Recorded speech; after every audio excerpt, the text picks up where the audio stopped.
Welcome to the runaround. Right now, we're going to be talking about the clown talk about our terrible, terrible Cleveland Browns football team. The first question we got is, how in God's name did they go 0-16, Logan? Oh, there's an abundance of things that cause them to go 0-16. The head coach, the quarterback, the defense, not having any talent on the field whatsoever, all contributed to them going 0-16. They're the second NFL team in history to do so. And who else but Cleveland and Detroit, right? I mean, these are the two butt-of-the-joke franchises in the NFL, and it's just, you keep the coach after 2 years, and you win one game, and it's so bad, and then you bring him back, and he goes winless again. I feel like they're going to go 0-16 again next year. That's just my broad opinion because the Browns, they're just so bad. You could give Dan Marino in his prime. You can give him just about anybody. You can give him Bill Belichick to anybody. They're not going to be good. They're just such a bad team. Now, I'll play the devil's advocate here for some of the Cleveland fans that have hope for this Browns team that went 0-16. There's some young talent on the field that they hope they can develop into superstars for the team and for the organization and the community here in Cleveland. But I don't see that really happening. This is a very big offseason for the Cleveland Browns. You have the most cap space in the NFL, and you guys need to spend it well.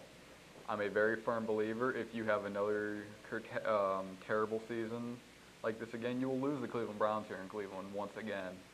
The team got moved. You really think they're going to move again? I truly do. I truly, absolutely do. As much as I would like to see the Cleveland Browns move, because the Browns, they're just so bad. They're atrocious. They don't deserve Cleveland. The fans of Cleveland, they love their Cavs, they love their Indians, they love their beloved. I don't know why they love them. The Browns are like that. I don't know how to. The redheaded stepchild. I wouldn't even say that. They're like that.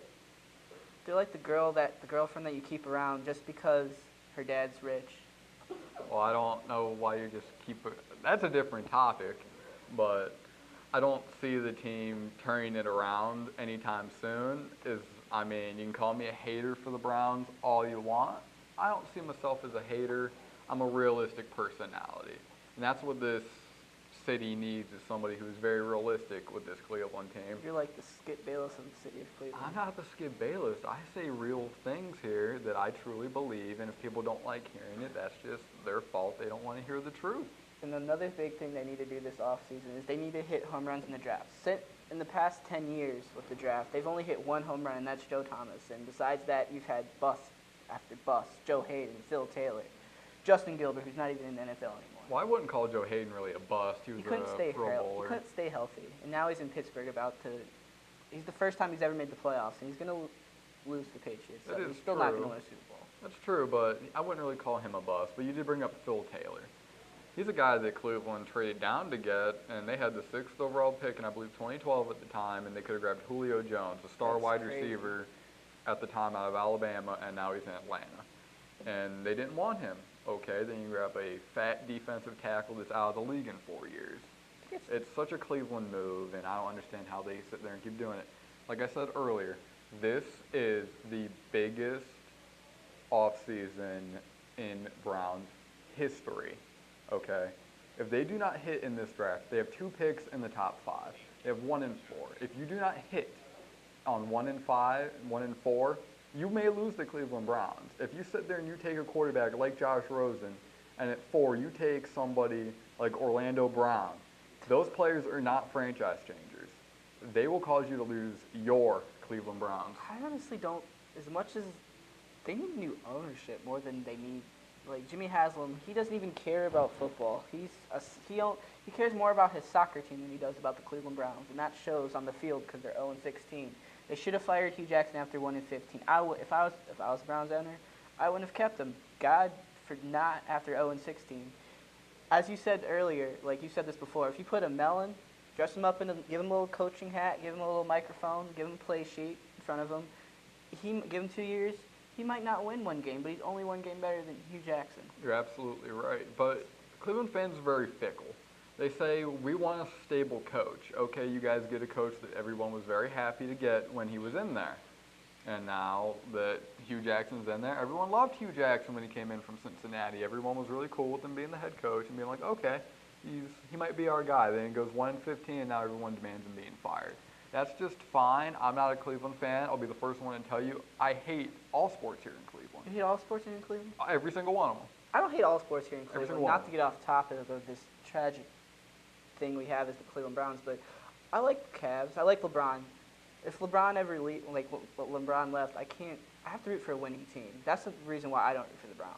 Because if my team doesn't win, I can't go out there and root for them. Like my Packers, they struggled this year after Aaron Rodgers got hurt. I watched the Eagles for most of the season. I don't even need a winning team. I need somebody that I like on the team. The Browns have not had a likable player on their team since they have came back in the league in '99. Well, they've had a couple that I've liked. I like Brady Quinn, even though he didn't do much. I like Braylon Edwards. They have not had one single guy that's been like, this is our franchise and we're building around him. And then is very marketable, and that needs to happen in Cleveland. They You got have to Joe have Thomas. marketability. If they would have done better marketability with Joe Thomas, I think they would have been more You can't involved. build a franchise around a left tackle. Yeah, It doesn't can. work. The It left does not tackle work. is the premier. The left tackle is the premier position on the offense. Because On the offensive line. if you don't have a left tackle, who's going to block for the quarterback? If no one blocks for the quarterback, just like he's getting hurt. By that all the time. logic, then the Cleveland Browns should be just fine because Well, they've they had should all be these just fine. quarterbacks, so that theory is debunked. But you also have all the other things that go wrong with the Browns. They They should don't not have a talent. football team. They've never had a quarterback. In '99, they drafted Tim Couch, #1 overall. Tim Couch wasn't a bad quarterback. He just had no one. Back then, they had no one to block for him. He was getting sacked every other play. You sit and you get sacked all that time, that's fine. And then you go out the next year, instead of getting an offensive lineman, you get Courtney Brown. Courtney Brown. I mean, Why? you don't remember. I don't remember that back then. But was there even any good offensive lineman worth taking that first overall pick? Now, I'm a younger guy. I'm not sure. We have a producer that remembers that time in Cleveland history. I do not. I don't. I remember Courtney Brown being one of the worst players drafted in Cleveland Browns history. One of them. In the first round. One of the worst.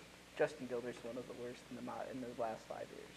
That's the last 5 years. You want to talk about the last 5 years, you can bring up Johnny Manziel, Brandon Weed, and other players of the same caliber. But that might be a topic for another show that we do here. But it's so much disappointment in Cleveland. Everyone wants to root for the Browns. I'm from Akron. I want to root for the Browns. I can't do it. And I'll say it into the camera right now. This team in Cleveland is a disgrace. You are having a parade Saturday and making a zero around the stadium. Your team is disgraceful. You need moved. You do not need to move out of Ohio. You need moved out of Cleveland. Move them to Columbus, Sandusky, Akron. I don't care. Get them out of Cleveland. Why would you make another team in another great city in Ohio have to deal with these Browns? These Browns teams should just be folded. They should just disperse players to the rest of the league. Give Joe Thomas to the Patriots. What happened when they moved to Baltimore? They got a Super Bowl in 2000. That's 5 years later, 4 to 5 years later. The Browns' offspring has more Super Bowl wins, Super Bowl appearances, not even considering the Browns have never been to a Super Bowl. And more playoff wins in 1 year than the Browns do since coming back in the league in '99. In one season. Joe Flacco has more playoff wins than he does. Trent Dilfer has more playoff wins in the Browns organization. Trent Dilfer. Oh, you guys brought Trent Dilfer to Cleveland, right? Okay. He didn't do it. Well, that in Trent Dilfer's defense, he was a terrible quarterback. What about Jeff Garcia? Was he your guys' guy too? What about Brandon Weeden? Johnny Brandon Weeden Manziel? should never have been drafted. He was a 28-year-old former pitcher who had no reason to be in the league at all. Not even drafted in the first round. Okay, what about Jason Campbell? Jason Campbell was an aging veteron that should not have been. Oh, who else is even there? Let's even go recently. Johnny Manziel. Johnny Was he your Manziel guy was doing? a crackhead who should not. Now, I'm not saying that he did any substance abuse, but what he does in his spare time bears no bearing on me. I'm not a fan of the team. That's his own business, and he's playing in Canada. He's getting ready to play in Canada right now. Well, Canada has a weed-free policy up there, so I think he'll be good. Again, that's not his problem. His problem is he's an alcoholic druggie who goes to too many parties and who will. There's Alright, just so much. That's all we going got on. for the day. Until next time when we talk about. There's just so much wrong with this team, and it needs to be changed this offseason. If not this offseason, things are going to happen in Cleveland that you guys did not think would happen again, and this is a travesty to all the fans out in Cleveland. Now, I want to thank everyone for joining Clown Talk today, and we'll join you next time right here on The Runaround.